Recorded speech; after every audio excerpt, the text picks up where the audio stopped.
Si Kristo, enjoy jud siya, ma-enjoy si Kristo og kung naay kaon, no? Mukaon siya uban sa mga tao sama karon. No, ina-enjoy si Kristo ni kaon uban sa mga tao labi na sa usa ka Pariseo. No, so bisan kita usab, ma-enjoy jud tag kaon. Labi na kung librehan ka, no? Labi na og kung naay soft drinks, naay milk tea, ba? Nga labi na kung naay litson, no, kung kinakaon. Ya usap pod, dili ka sa kaon ra ma-enjoy po ka kay daghan kang istorya. Istranay mo. Naisagol chismis, naisagol libak. Enjoy sa kaon.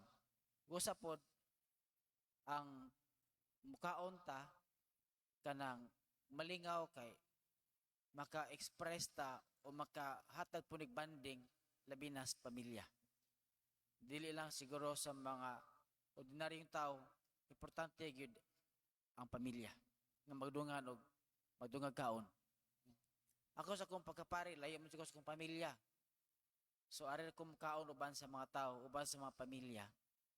Nagkausa, nagpista to, nga umi gawas sara sa balay. Enjoy kayo kay bukid man ya bugnaw. Tataod na ay sige panggitik sa kong tiil. Natuo ko ako at babae maatbang nako.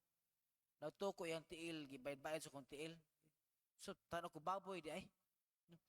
Baboy buhian ran dila musuot ilaw sa table dito sa gawas balay ha. Nalingaw ko kanang kanang wala nga reba nga naa dito sa bukid, no?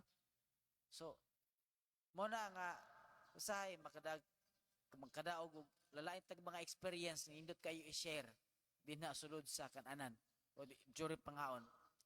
Sa tuwing ebanghelyo mao po si Kristo. Apan wasa kibaw nga sila pagpangaon si Kristo dayeg giobserbaran sa Pariseo.